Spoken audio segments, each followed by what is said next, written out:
Since January this year, recess at 13 schools in Singapore hasn't quite been the same.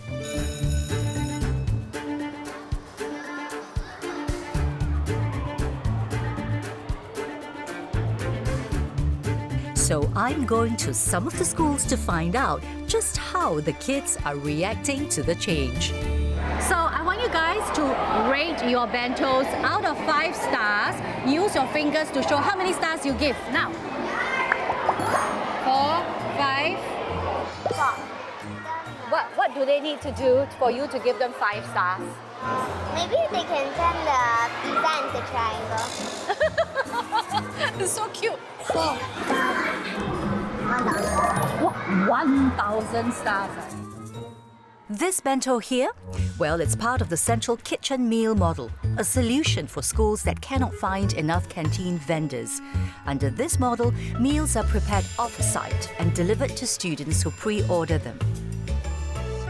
Okay, so I know what you're thinking, that the kids will obviously say the food is nice because they're on TV, right?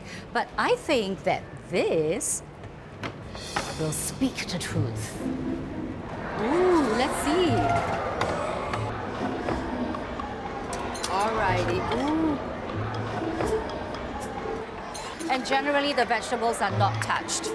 The vegetables weren't good? Yes, they were disgusting. Not recommended.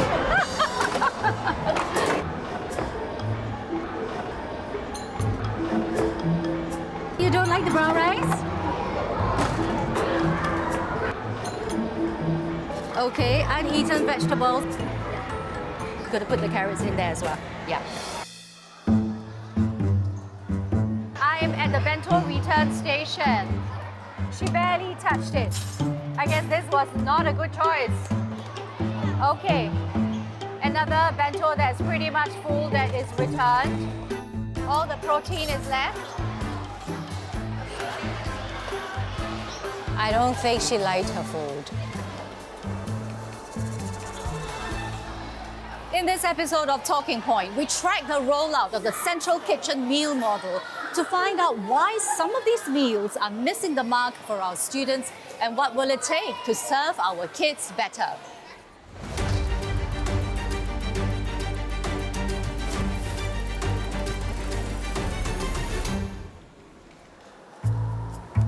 I went to 3 different schools, and on average, about half the bentos were being thrown away. So I'm tasting them myself to find out why they are not a hit with some students. At Kranji Primary School, I have chosen baked tikka chicken. It tastes very lentil-ish and potato-ish. I don't know what I was expecting. I was expecting worse, I think, but this is not too bad at all. And then over at CHIJ Kellogg Primary, I had the pizza set. I feel that this one, no salt. I have vegetables in the other school as well. Wow, they can fight in terms of blandness. At North Oaks Primary, I picked steamed chicken rice. I can live with a lightly seasoned chicken, and to be honest, the chicken is quite tender.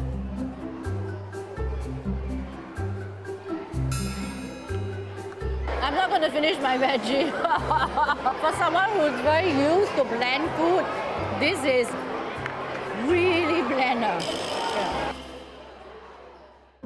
Since the launch of the central kitchen meal model, Michael Tan has been visiting the schools that his company caters for to ensure smooth operations on site. So, can I get your response on the food? Can. I've tasted the food. I'm not sure if the kids can get used to the lightly seasoned food. Correct. The vegetables, however, It's a bit bland. got no taste. Okay. Because you know why? I think we want to try to make sure that the kids have a healthy meal. So, what have the kids told you? One of the kids told me, Uncle, your vegetable every day is carrot. Uncle, your rice is too hard. Uncle, your meat is too small. We cannot see the meat. So normally, the school will give us the feedback, then we'll go back to the drawing board and replan again. So, I get it that we need to teach them healthier eating Yes, habits. correct. Can we take baby steps? Add a little bit more we salt. can do that. My chef is all here, so that's why after this we can discuss later. What I just had are some of the bentos served under the central kitchen meal model. Well, they might look familiar except with a health twist. For example, the chicken in the chicken rice is skinless and only lean meat can be used. Pizza is made with whole grain flour and the mee goreng is made with whole grain noodles. You see, food served in school canteens has to comply with the Healthy Meals in Schools guidelines set by the Health Promotion Board. The guidelines state that the meals have to consist of whole grains, protein, vegetables, and fruits. Deep-fried food is banned. Products have to carry the healthier choice symbol or meet the same HCS guidelines. And it even specifies what counts as a vegetable. Earlier this year, when the central kitchen meal model was rolled out to 13 schools, teething issues quickly surfaced, especially around taste. But here's the thing, this model isn't that new. 4 years ago, Yusof Ishak Secondary School piloted it after moving to a new campus without any canteen vendors in place. The pilot was evaluated based on these criteria: operational efficiency, food quality, which includes taste, cost effectiveness, and student satisfaction, before it was deemed suitable to be rolled out to the other 13 schools. I want to know just how this school managed the taste issue.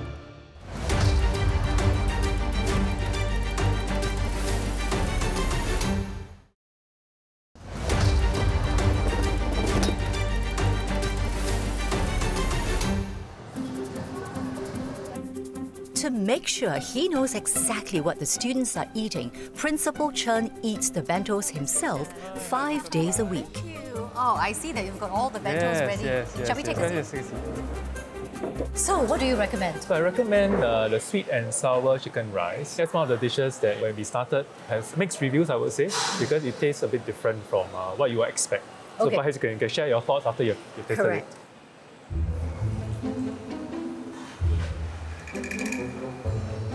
Okay, what? That's not too bad. All right. I wouldn't say that there's no taste. It's still sweet, Yes, that I think young people like. yes. The only thing is it is not something that I'm used to, because why is my sweet and sour meat not deep fried? Yes, it's not deep fried. So when I first ate it, I think that was also my reaction. But I think it's after some time, staff and students understand why they need to navigate what is tasty enough for the kids that's still healthy, so that they grow up healthily. I think food taste continues to be an ongoing conversation we have with Even in your kids after 4 years. Yes. Because there will be hits and misses. If you look at the individual storeholder system, the feedback to the storeholder is actually quite direct. You know, if you go up to the auntie and say, add more chili, add less oil, the next day it will be done. But with central kitchen, it's not so straightforward. Why not? Because when we give feedback to the operator, they have to relook at their recipe, they have to adjust. Small changes, for example, whether the vegetables are too soft, too hard, those can be done quite quickly. But in terms of entire dish, that takes time.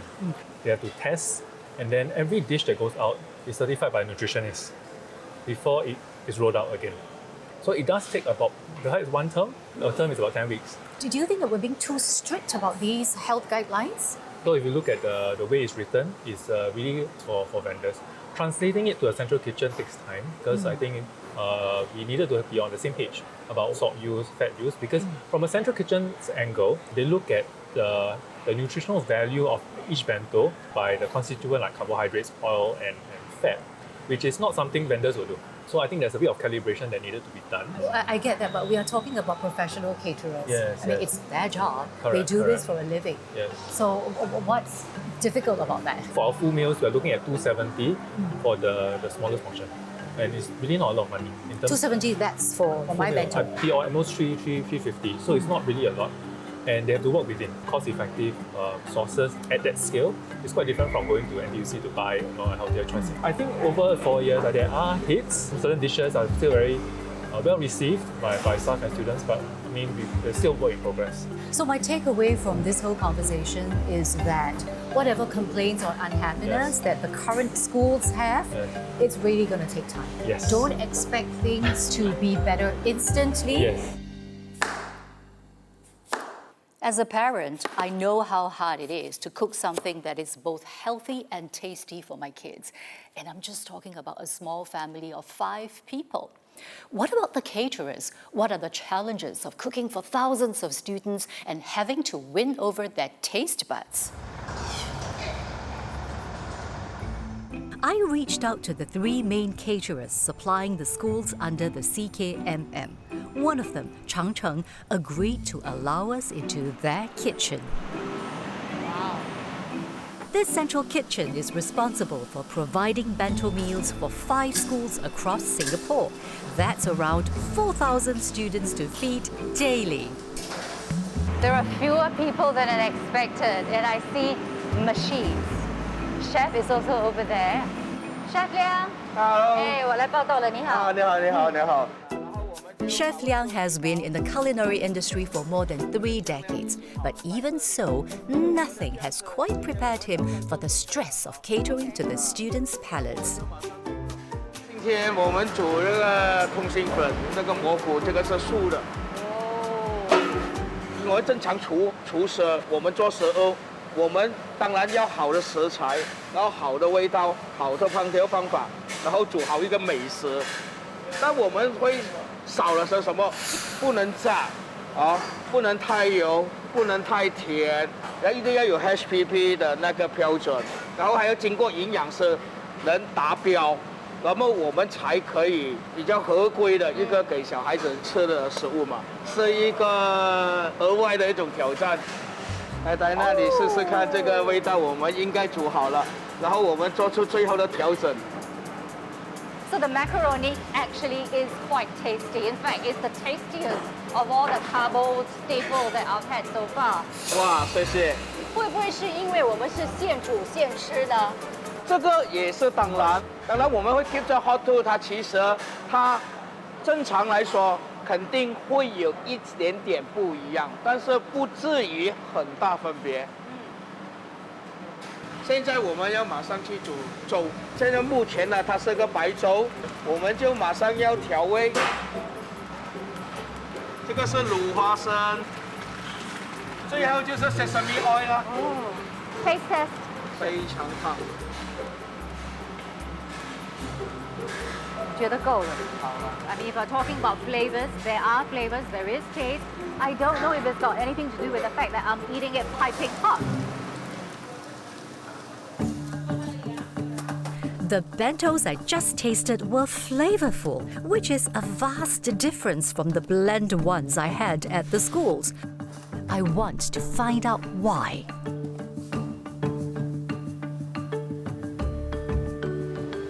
Hello, Mr. Hao. Hey, hi Nana. How was it in my kitchen? Very interesting. I tried the macaroni as well as the porridge, and they were quite tasty actually. How is it that when I tried the bento sets when I was in the schools, the taste was not as good? We received a lot of feedback in the past two months that the food is tasteless. So that's why we put in a lot of effort to do R&D for the food taste. Like example, sesame oil, different spice to enhance the food taste. We actually use the natural ingredient. We use the chicken bone to cook the soup to make it more tasty, more sweet. What can HPB do to help you make the food more tasty for the students? I think HPV may help us by giving more leeway for use of the ingredient, the cooking methods. There's some ingredient that we cannot put into our food. Example, coconut milk. Because it contains saturated fat. Yes. Like example, we cooking a curry, we need coconut milk. Without coconut milk, the taste is totally different. Nasi lemak rice also cannot put coconut milk. No. Then you put what? We put a pandan leaf Okay. to enhance the Still flavor. very fragrant, but not quite the same oomph. Yeah, right? it's different. The other thing is deep fried item. Maybe once a week, because we also receive a lot of feedback from the kids. They like nugget or deep fried item. All mainstream schools have been on board the Healthy Meals in Schools program since 2017 as part of wider efforts to tackle chronic diseases by building healthier habits from young. And they apply to everyone, on-site stalls and caterers. So have canteen stall vendors been affected too?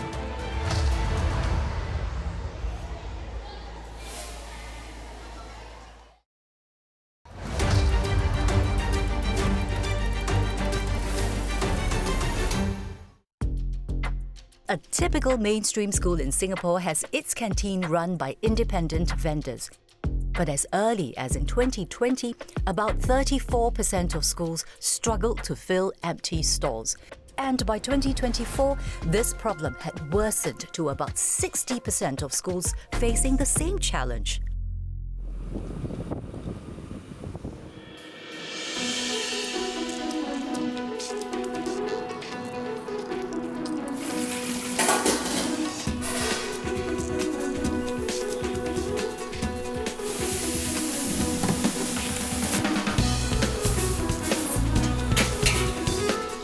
My producer has arranged for me to work as a canteen assistant for Maggie and her husband.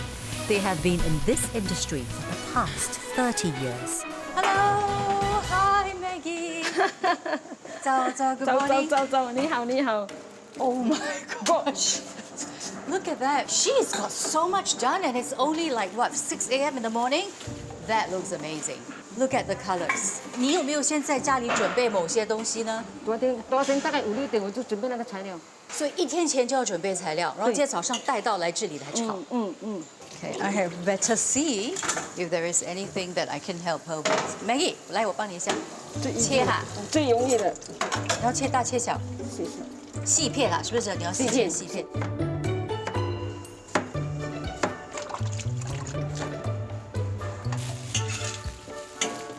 这样子就好了。以前营养方面没有控制这样严格，所以现在在食材方面，官方有什么需求呢？官方最需要需求的是这样，需要这个标志，然后怎么样呢？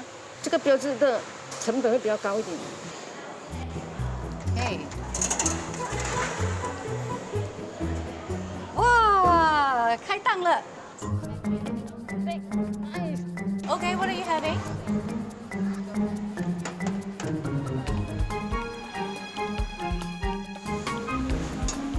Yeah, hello. Hi, must be Mr. Paul. Yes. Where'd you come from? I went to this NTUC to get some vegetables, the meat for tomorrow. Okay, so you buy today for Buy tomorrow. today, yes, for tomorrow. Typically, what time do you go to the supermarket for the ingredients? The fresh vegetable comes in the morning, 4 something, 5. Then from there, I'll proceed to reach there to buy the fresh one. Because it's good for the children. I don't want to get stale vegetable and cook it and sell it to the student and make a huge profit on it. They are like my children. So how much do you charge for these dishes? Okay, it depends. Let's say if they want the a la carte, this is 130. This is $1. Premium egg. This is 50 cents. This is 80 cents. Who sets the guidelines for? School.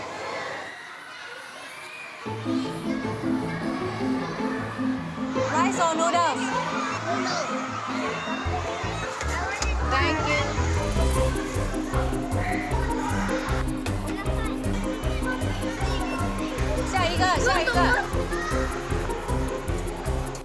Thank you.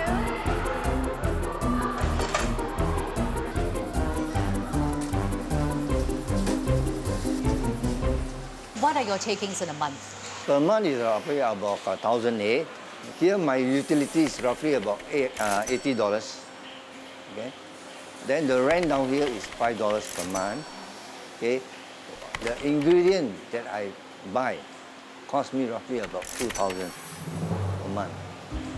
No, wait.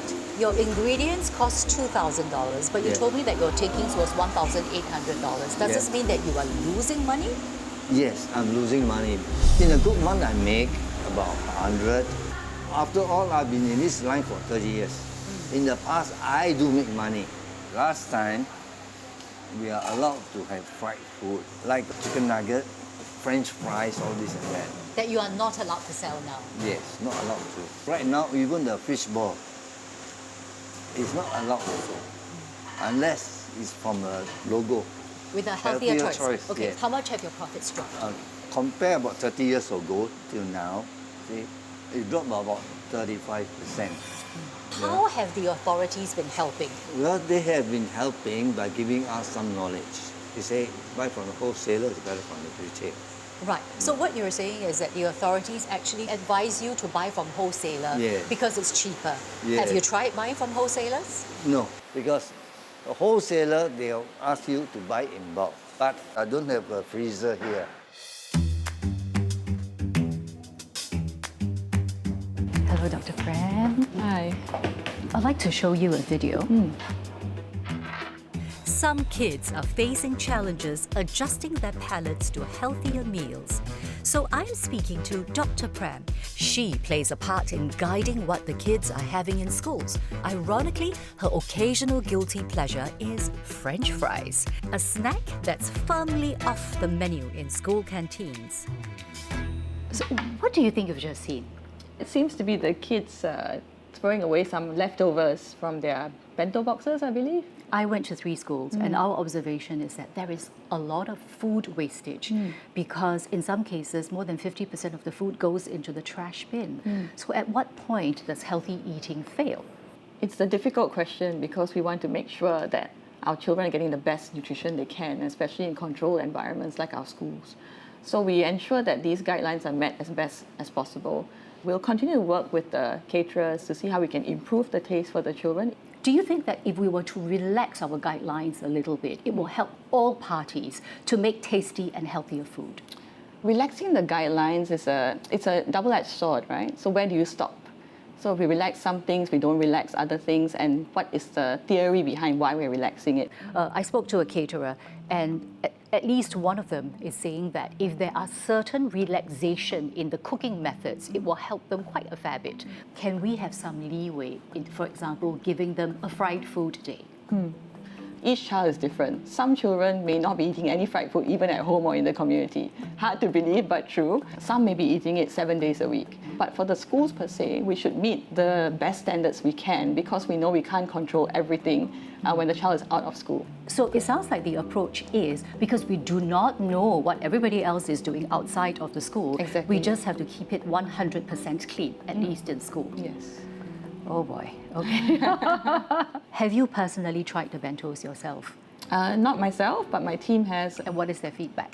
They said that it's healthy, it's meeting the guidelines. What about the taste? The taste I've not heard from my team, but because we look at whether or not it's meeting the guidelines, so they are very compliant with that. What is the thinking behind the health guidelines for food served to our school-going kids? We don't want the palate to be conditioned to crave sweet things or salty things because then you crave the wrong things. And when from young they're trained to like vegetables, fruit, the natural sweetness, hopefully this carries on into adulthood. So kids, Auntie Diana tried to champion for your occasional fried food days, but the guidelines won't be changing. It remains a challenge to serve food that is not just nutritious, but tasty as well. But if the central kitchen model has to become reality for schools that cannot get canteen vendors, then we need to have more hits than misses, because we want the food to stay out of dustbins and inside our children's bellies.